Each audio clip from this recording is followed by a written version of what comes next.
Ask Reddit. What is the strangest thing you've seen experienced in life that you still can't explain?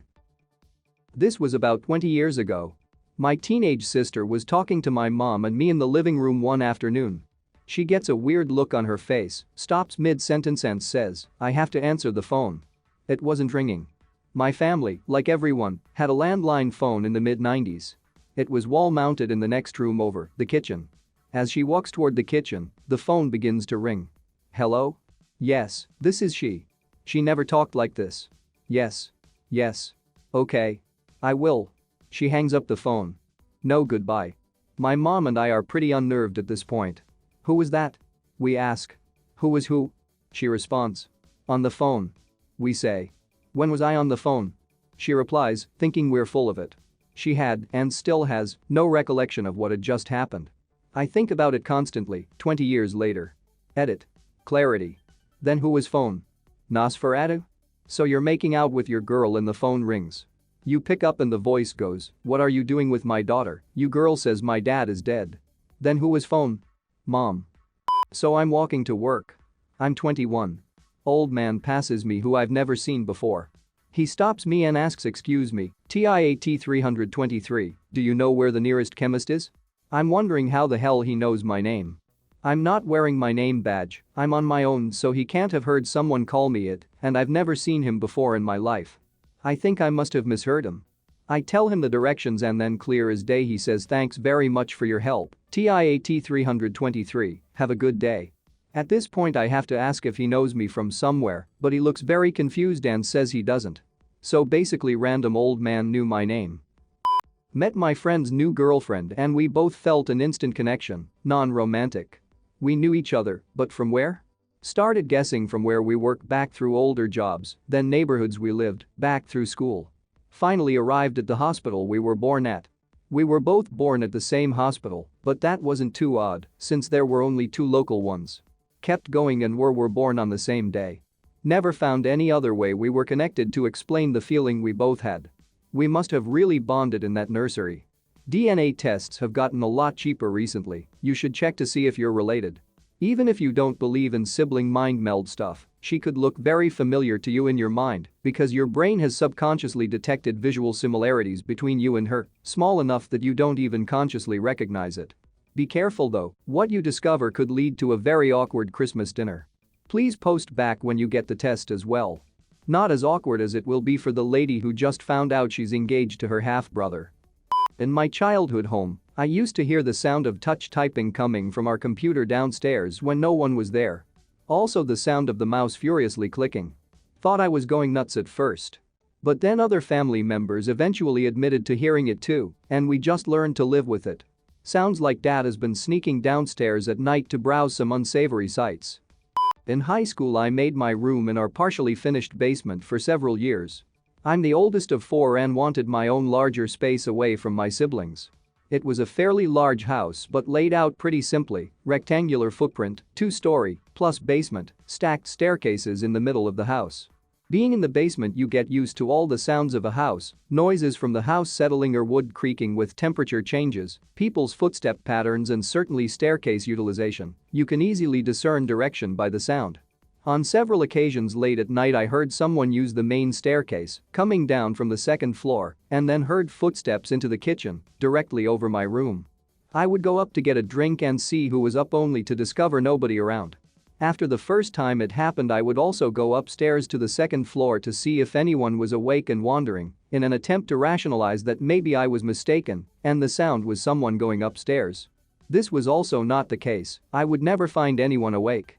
Several years later we moved out of the house, job relocation, and I had 3 close friends come over, and we camped in the basement of the completely empty house one last night before the move. My family was at a hotel and all our belongings in a large moving truck. On 4 occasions that night we heard footsteps both on the main floor and the stairs, while we were the only people there. Like normal went upstairs to investigate and or see if someone was playing a trick on us, each time with nothing to see. We ended up bailing out of the house sometime around 2 a.m. to a friend's house. Fast forward about 12 years and that house comes up at a family gathering, and 2 of my 3 siblings, without any prompting, immediately say they thought that house was haunted and then share similar stories. My sister remembers frequently hearing noises like footsteps while she was the only one home. My brother told us about several instances he heard footsteps in the hallway and expected my father to be checking on him, only to look up and see nothing, including 2 occasions when his door opened and when he saw nobody there he yelled for my dad. My dad corroborated that story. None of us had ever shared those things with each other. I am a skeptic when it comes to supernatural paranormal type stuff. I don't entirely disbelieve it, but I'm more inclined to find scientific evidence or reasoning. Still, all these years later, I have no explanation for that stuff. TLDR lived in the basement, heard footsteps and stairs on many occasions. Upon investigation, nobody was around. Siblings recall similar incidents in same house, but nobody ever spoke about it until 12 years later. Okay, so, during the day floorboards heat up and expand, making a tight seal. During the night, the same floorboards cool off and contract at different rates, releasing tension and creating a popping sound. Also, different floorboards receive different wear over years. The boards along well-traversed paths get worn down at a higher rate and are the first to pop when they start to contract.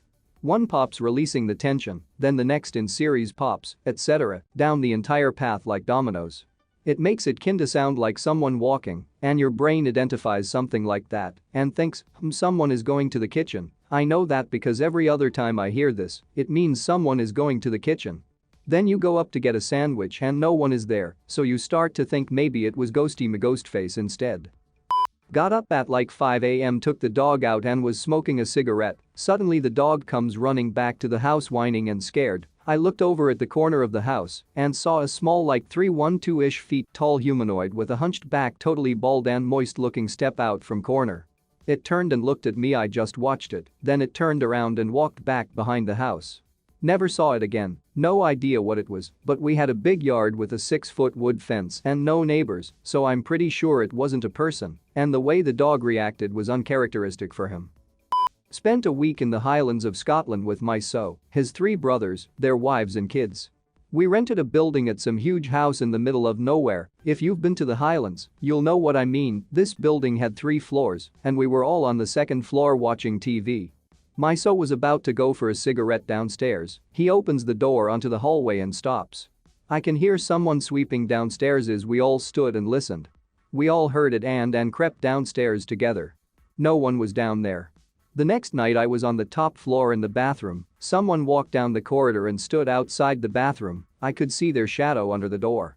I called out and said I would be a moment. I came out and no one was there, but I could still the shadow under the door just before I opened it. The building also had a pulley system to bring bags up from the bottom floor. It was not used and chained up, but we could hear it moving during the night. One night my son's brother went mental at the kids, 4 boys aged between 8 and 13, because he could hear them running up and down the halls, and it was really late. He went into their room, and they were all fast asleep. By the end of the week we were all sleeping with the lights on and made sure we were all together in the same room in the evenings before bed. My God, Scotland seems to be notorious for this shit. My dad was doing an internship at a Scottish firm and slept in an old harbour hotel thing where he helped out the staff by making the tables at night for breakfast the next morning. During night some of the glasses would get knocked to pieces or lost glasses would be returned in the cabinet. Sometimes he'd be the first one to get down and candles would be burned as if they burned the entire night.